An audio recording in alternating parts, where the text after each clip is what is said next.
Treveyon Henderson, one of the most explosive players in all of college football this year. I'm joined by the fantastic Matt Price of the LF to break down him, the analytics, and of course, his future prospects as a fantasy option. Matt, Treveyon Henderson, we know he's explosive. We know he's great in the receiving game. We know he can take any touch to the house. But do you think he is big enough, can carry the ball between tackles enough to be a true three-down workhorse? Or are we just going to see some form of third down plus type satellite role from him? I think he can. I think it might take a little while to get there. I think his natural fit is probably going to be something like, he's kind of comparable player to somebody like Jahmyr Gibbs. I would say a little bit of a discount Jahmyr Gibbs a little bit in terms of some of his movement skills. But he has the lateral movement skills. He has the instant acceleration. The size, like you said, is a little bit of a little bit of an issue.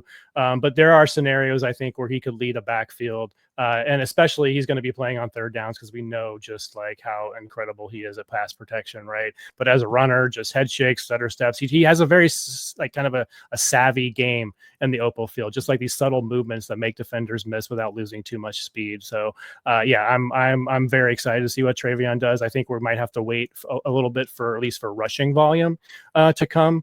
But I think it will at some point. And we've seen smaller backs be able to succeed at that level. And I think he's somebody who can do that. Yeah, absolutely. I think for me, he's a guy that, given his natural talents in the receiving game, this is a high school wide receiver here.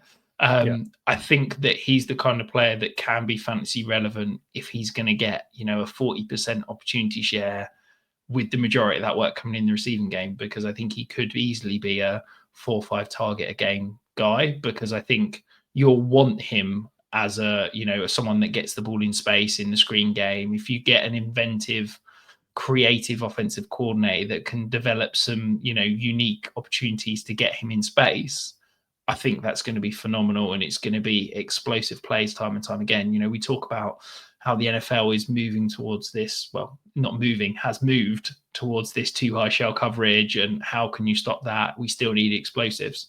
It comes in the run game, it comes in the manufactured touch game, and I think someone like Henderson is going to be an offensive coordinator's dream, because he can take those best laid plans and turn them into an explosive play anytime he touches the ball. But if you want more of my breakdowns of every single fantasy relevant player in this year's draft class, hit the join button down below. You can join and get a copy of our draft guide, which will get you sorted for those rookie drafts. Looking ahead at the numbers, do you think we said around, the potential 3-down workload? As you can see, never had more than 156 carries in college. Obviously, some of that was sharing backfield with some pretty tasty prospects.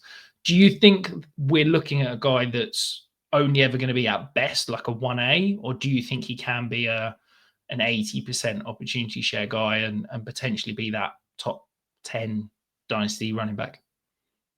Yeah, I think it's certainly possible. I think it's within his range of outcomes. I'm not sure it's the most likely outcome. I feel like they're gonna want him in some kind of committee at the next level, because of that size, unless he just comes in and proves to them that the toughness that he displays sometimes, especially at the end of runs where he displays physicality and kind of falls forward and runs over defenders at the end of his runs.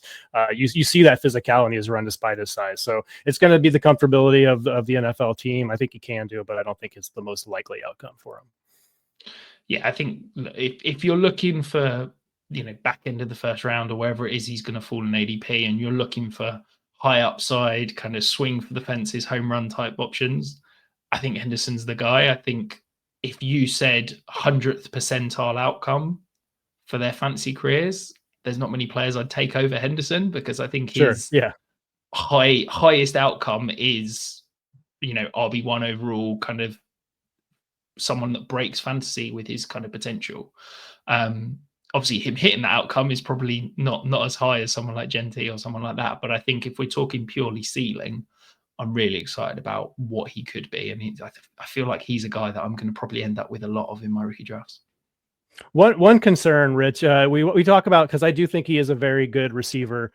He shows those soft hands. He's deployed at all 3 receiver positions around the formation, right?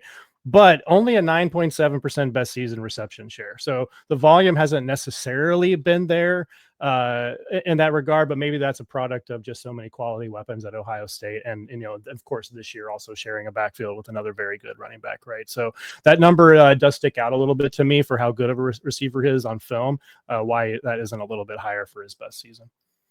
Yeah, no, I think, to me, I look at it as it's probably an Ohio State issue. If you look at the laundry list of superstar wide receivers they've had, sharing a backfield with Judkins, like, I just don't think trying to create inventive ways to get the ball into Henderson as a element of the passing game is there. And I think that some of the quarterbacks, they've had a bit of a mix over the past few years. They're not consistently working through progressions to get to the checkdowns like an NFL quarterback would. And I just think that put him in an NFL scheme, I think he'll command a significantly higher target volume when he can be the focus of the receiving game. Because let's be honest, over the last few years, most of the receiving cores in Ohio State are probably better than most NFL receiving cores, aren't they? That's a fair point. Yeah.